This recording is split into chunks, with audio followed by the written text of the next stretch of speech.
ॐ जयन्ती मंगला काली भद्रकाली कपालिनी दुर्गा क्षमा शिवा धात्री स्वाहा स्वदा नमोस्तुते। जय माता दी। नवदुर्गा में सातवीं दुर्गा माता महाकाली है। नवरात्रि के 7वें दिन माता काली की पूजा आराधना की जाती है। कलयुग में हनुमान जी, माँ दुर्गा, माता कालिका, भैरव जी और शनिदेव इनको जागृत माना गया है। इनमें से कालिका देवी को सर्वाधिक जागृत माना गया है। माता काली की पूजा करने से मनुष्य के लिए समस्त ब्रह्मांड की सभी तरह की सिद्धियों के द्वार खुल जाते हैं। साथ ही आसुरी शक्तियाँ माता रानी के नाम से दूर भागती है एवं मनुष्य पर किसी भी तरह के तंत्र मंत्र का कोई प्रभाव नहीं रहता। साथ ही माता रानी की पूजा करने वाले भक्त के सभी तरह के भय दूर हो जाते हैं, चाहे वह भय अग्नि से हो, जल से, जंतु से या फिर रात्रि से भय हो। माता काली की पूजा करने से साधक के सभी तरह के भय उनसे दूर हो जाते हैं। साथ ही माता काली अपने नाम की ही तरह अपने भक्त की काल से भी रक्षा कर सकती है। इसीलिए जो भी मनुष्य माता काली की पूरी श्रद्धा से पूजा करता है, माता काली उन पर बहुत शीघ्र प्रसन्न होती है। आइए आज महासप्तमी के दिन आप सुनिए माता काली की कथा। आप सबसे पहले सुनेंगे माता काली के एक भक्त की सच्ची कथा। एक बार की बात है, एक गांव था। उस गांव के बाहर माता काली का एक मंदिर था और शाम होते ही उस तरफ कोई भूले से भी नहीं जाता था। यहाँ तक कि मंदिर का पुजारी भी अंधेरा छाने से पहले ही मंदिर में दिया जलाता, आरती वगैरह करता और माँ को शयन करा के जल्दी से वहाँ से विदा हो जाता। मंदिर के पीछे रेत का एक बड़ा सा टीला हुआ करता था और उस टीले के पास ही एक बड़ी सी नहर बहती थी। उसी गांव में माता रानी का एक बड़ा ही अनन्य भक्त रहता था। वह लोगों के लाख मना करने के बावजूद भी जाड़े, गर्मी, बरसात और चाहे कैसा भी मौसम हो, रात को खाना खाने के बाद वो नहर को पार करके मंदिर में माथा टेकने जरूर जाता था। ऐसे ही एक बार की बात है, एक सर्दी की रात थी और वातावरण में गहरी धुंध छाई हुई थी। चूँकि वह बहुत पुराना समय था, इसीलिए घड़ी का उतना चलन नहीं था। वह बुजुर्ग घर पर खाना खाने के बाद अपने डेरे पर चले गए और गायों की देखभाल करने लगे। वहाँ पर उस दिन उसे कुछ ज़्यादा ही देर हो गई। उसने देखा कि आसमान में धुंध की वजह से चांद नहीं दिखाई दे रहा है, तो उसे ठीक ठीक समय का अंदाजा नहीं लगा और उसने अपने शरीर पर कंबल डाला और रोज ही की तरह वह माता जी के मंदिर की तरफ बढ़ चला। चूँकि उस समय नहर में पानी घुटनों से ज़्यादा नहीं होता था, तो पार करने में ज़्यादा परेशानी नहीं होती थी। जाड़े की उस रात में जब वह बुजुर्ग मंदिर के पास पहुंचा, तो दूर दूर तक सन्नाटा और भाएं भाएं की आवाज़ आ रही थी। एक पल के लिए वह बहुत अधिक डर गया और उसके पैर कँपकँपाने लगे। उसकी आंखें अचानक से खुद ही बंद हो गई। थोड़ी ही देर में उसे आभास हुआ कि उसके आसपास कई सारे लोग महसूस हो सकते हैं, जो कि धीरे धीरे से उसे अपने घेरे में लेने की कोशिश कर रहे हैं। तब उसने माँ से प्रार्थना की कि हे माता, क्या आज की रात तुम्हारे धाम पर ही मेरी जीवन लीला समाप्त हो जाएगी। इस तरह से उस बुजुर्ग ने मन ही मन माता रानी से गुहार लगाई। और तभी अचानक से जब उसे लगा कि वे दुष्ट आत्माएं बस उसे दबोचने ही वाली है, कि मंदिर के अंदर नगाड़े जोर जोर से बजने लगे। वह बुजुर्ग चौंके कि रात के इस वक्त मंदिर में कौन बैठकर नगाड़े बजा रहा है। तत्काल ही उसने अपनी आंखें खोल दी और उसके आसपास किसी का नामो निशान नहीं था। अचानक ही उसकी नज़र मंदिर के द्वार की ओर उठी। मंदिर का द्वार खुला हुआ था और उसमें से साक्षात काली माँ बाहर आ रही थी। और काली माँ उसके पास आई और बोली कि क्यों रे, यही समय मिला है तुझे मेरे पास आने का? जानता नहीं है कि ये समय मेरे शयन का है। अभी यदि मुझे थोड़ी देर हो जाती तो तू जिंदा नहीं रहता। फिर कल को लोग क्या कहते कि देवी माँ का इतना बड़ा भक्त बनता था और उन्हीं के दाम पर माता उन्हीं के प्राण नहीं बचा पाई। तब वह हाथ जोड़कर बोला कि हे माई, ये तो मेरा रोज का नियम है, आज मैं इसे कैसे नागा कर देता। इतना कहकर उसकी आंखों से अश्रुधारा बह निकली और वह माता के चरणों में लौट गया। तब माता बोली कि पगले, रोज से आज ज़्यादा देर तक कर दिया है तूने, अभी आधी रात का समय हो गया है। तब वह भक्त बोला कि माई, मुझसे गलती हो गई, मुझे समय का पता ही नहीं चला, पर मैं क्या करूं, जब तक मैं आपके दर्शन नहीं कर लेता मुझे संतोष ही नहीं मिलता है। तब माँ बोली कि जानती हूँ रे, इसीलिए तो पहली बार किसी के सामने साक्षात आई हूँ, पर तू भी अब ये मूर्खता छोड़ दे। तब मैं भक्त बोला कि माई, ये तो मेरी भक्ति है, यदि मैं आपके दर्शन नहीं करूँगा तो मैं जीवित कैसे रहूँगा। तब माता काली बोली कि निसंदेह तुम्हारी भक्ति उत्कृष्ट है, इसीलिए तो कह रही हूँ कि आज के बाद रात में तुझे यहाँ आने की कोई आवश्यकता नहीं है। तू अपने घर से ही मुझको प्रणाम कर लेना, मैं वहीं से स्वीकार कर लूँगी, और जब दर्शन को जी चाहे तब दिन में मेरे पास आ जाना। चल, अब मैं तुझे तुम्हारे घर पर छोड़ देती हूँ। तब भक्त बोला कि माई क्षमा करे, आपने मुझे साक्षात दर्शन दे दिए हैं, अब मेरा जीवन धन्य हो गया है, अब आपको कष्ट देकर मुझे नरक में नहीं जाना है। हे माता, आप वापस से मंदिर में जाए, मैं स्वयं ही घर चला जाऊंगा। ऐसा कहकर भक्त ने माता के सामने हाथ जोड़ लिए। तब माता काली बोली कि तू चुपचाप चल, मैं तुझे घर छोड़कर ही वापस आऊंगी। फिर भक्त ने कुछ नहीं कहा और आगे आगे माता रानी और पीछे पीछे भक्त चले। दोनों नहर के पास पहुँचे ही थे कि उस भक्त का शरीर झुंझुना गया। सामने से सफ़ेद धोती और खड़ाऊ पहने हुए एक वृद्ध आदमी आ रहे थे।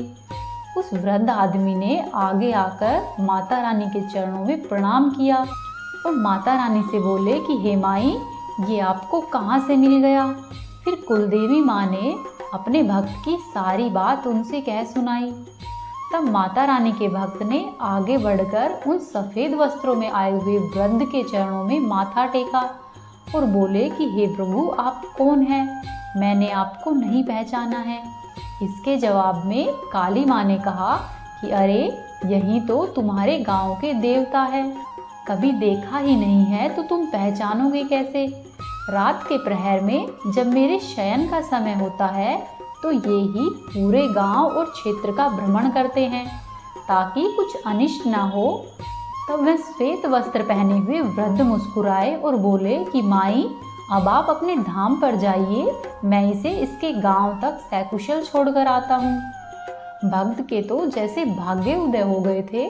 उसने माता के चरणों में बहुत देर तक पड़े रहने पर अश्रु बहाए और फिर ग्राम देवता के साथ गांव की सीमा पर आ गए और माता रानी मंदिर में चली गई।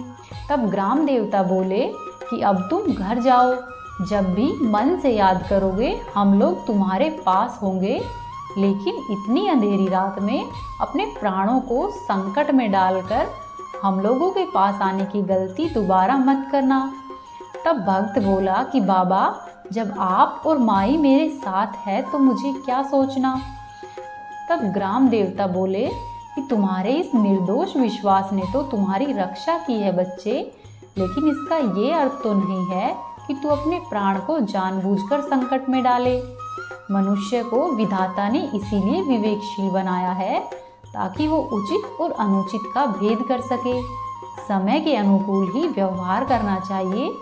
तुम्हारी आस्था निसंदेह ही प्रशंसनीय है, इसीलिए कहता हूँ कि रात बिरात या फिर खराब मौसम में अपने घर से ही याद कर लेना, बाकी जब जी चाहो तब मिलने आ जाना।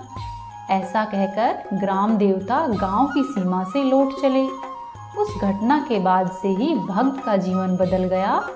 हे माता रानी, जैसी आपने अपने भक्त पर कृपा की है वैसी ही हम सभी पर करना। जो भी भक्त माता रानी को सच्चे मन से एक बार याद भी कर लेता है, माता रानी उसकी किसी न किसी तरह से सहायता अवश्य ही करती है। हे माता रानी, जो भी भक्त आपके प्रेम पूर्ण जयकारे लगाए या फिर आपको याद करे उसकी सभी मनोकामना और उसके जीवन की समस्या का हल करना। बोलो अम्बे माते की जय, बोलो माँ काली की जय, बोलो ग्राम देवता की जय। अब आप सुनिए माँ दुर्गा की 7वीं शक्ति यानी कि माता महाकाली की पावन कथा। कथा के अनुसार शुंभ निशुंभ नामक दैत्य व साथ ही रक्तबीज इन तीनों ने तीनों लोकों में ही हाहाकार मचा रखा था। इससे चिंतित होकर सभी देवतागण शिव जी के पास गए। सभी देवतागण जब शिव जी के पास गए तो उन्होंने शिव जी से शुंभ निशुंभ और रक्तबीज की सारी बातें कह सुनाई और देवी पार्वती से राक्षसों का वध कर अपने भक्तों की रक्षा करने के लिए कहा। तब शिव जी की बात मानकर पार्वती जी ने दुर्गा का रूप धारण किया और फिर माता रानी ने शुंभ और निशुंभ का वध कर दिया। परंतु जैसे ही दुर्गा जी ने रक्तबीज को मारा, उसके शरीर से निकले हुए रक्त से लाखों रक्तबीज उत्पन्न हो गए। इसे देखकर दुर्गा जी ने अपने तेज से कालरात्रि को उत्पन्न किया और इसके बाद जब दुर्गा जी ने रक्तबीज को मारा तो उसके शरीर में से निकलने वाले रक्त को माँ कालरात्रि ने अपने मुख में ग्रहण कर लिया। इस तरह से रक्तबीज का रक्त पृथ्वी पर नहीं गिरा, माता रानी ने पूरा रक्त पी लिया। वहीं माता काली के साथ एक अन्य पावन कथा भी जुड़ी हुई है। अब आप वह सुनिए। एक बार की बात है, दारुक नाम का एक असुर था। उसने ब्रह्मा जी की कठिन तपस्या की और ब्रह्मा जी को प्रसन्न करके स्वयं के लिए वरदान मांगा। वरदान पाकर वह असुर इतना अधिक शक्तिशाली हो गया कि उसने देवों, दैत्यों, मनुष्यों साथ ही तीनों लोकों पर अपना अधिकार स्थापित कर लिया। वह सभी लोगों यानी कि ब्राह्मणों, ऋषि मुनियों और देवताओं को तरह तरह के दुख देने लगा। उसने सभी धार्मिक अनुष्ठान बंद करा दिए और स्वर्गलोक में अपना राज्य स्थापित कर लिया। तब सभी देवता और ऋषि मुनि ब्रह्मा जी और विष्णु जी के धाम पर पहुँचे। ब्रह्मा जी ने बताया कि यह दुष्ट केवल स्त्री के द्वारा ही मारा जाएगा। तब ब्रह्मा जी, विष्णु जी साथ ही सभी अन्य देवतागण उन्होंने स्त्री का रूप धारण किया और युद्ध करने के लिए दारुक के पास गए। दारुक ने उन सभी देवताओं को युद्ध में हरा दिया क्योंकि वे स्त्री नहीं थे बल्कि स्त्री का रूप धारण किए हुए थे। दारुक से परास्त होने के पश्चात ब्रह्मा जी और विष्णु जी समेत सभी देव भगवान शिव के धाम कैलाश में पहुँचे और उन्होंने वहां जाकर दारुक दैत्य के बारे में सब कुछ विस्तार से कह सुनाया। उन सभी देवताओं की बात सुनकर भगवान शिव ने माता पार्वती की ओर देखा और कहा कि हे कल्याणी, जगत के हित के लिए और दुष्ट दारुक के वध के लिए मैं तुमसे प्रार्थना करता हूँ। यह सुनकर माता पार्वती मुस्कुराई और अपने एक अंश को भगवान शिव में प्रवेश कराया, जिसे माँ भगवती की माया से इंद्र आदि कोई भी देवता और ब्रह्मा जी कोई भी नहीं देख पाए। सभी देवताओं ने देवी को शिव के पास ही बैठे हुए देखा।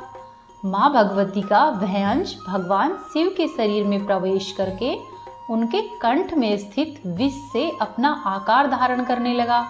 शिव जी के कंठ में जो विष था, उस विष के प्रभाव से ही वह काले रंग में परिवर्तित हुआ। फिर भगवान शिव ने अपना तीसरा नेत्र खोला और उस तीसरे नेत्र के खोलने पर उनके नेत्र के द्वारा भयंकर और विकराल रूपी काले रंग की देवी काली अवतरित हुई। माँ काली के ललाट में तीसरा नेत्र और चंद्र रेखा भी थी। साथ ही उनके कंठ में कराल विष का चिन्ह था और हाथ में त्रिशूल व अनेक प्रकार के आभूषण व वस्त्रों से सुशोभित थी। माँ काली के भयंकर व विकराल रूप को देखकर देवता व सभी सिद्ध लोग वहां से भागने लगे। उसके बाद माता काली को दारुक के बारे में बताया गया। फिर माता काली ने अपने हुंकार मात्र से ही दारुक समेत अन्य सभी असुर सेना को जलाकर भस्म कर दिया। माँ के क्रोध की ज्वाला से संपूर्ण लोग जलने लगे। राक्षस के वध के बाद भी माता काली का क्रोध शांत नहीं हुआ। माता काली को क्रोध में देखकर सभी देवताओं ने फिर से भोलेनाथ से प्रार्थना की कि हे प्रभु, माता को केवल आप ही शांत करा सकते हैं। तब शिव जी ने एक बालक का रूप धारण किया और शमशान में जाकर लेट गए। वहां जाकर बालक रूप में शिव जी जोर जोर से रोने लगे। जब माता काली ने किसी बालक के रोने की आवाज सुनी तो उन्होंने अपना क्रोध त्याग दिया और माता के अंदर वात्सल्य भाव जाग उठा। माता ने शमशान में जाकर बालक को उठाकर हृदय से लगा लिया और साथ ही जब माता को लगा कि यह बालक तो भूख की वजह से रो रहा है, तब माता रानी ने बालक को स्तनपान कराया और शिवजी स्तनपान करने के साथ ही माता काली के सभी क्रोध को पी गए।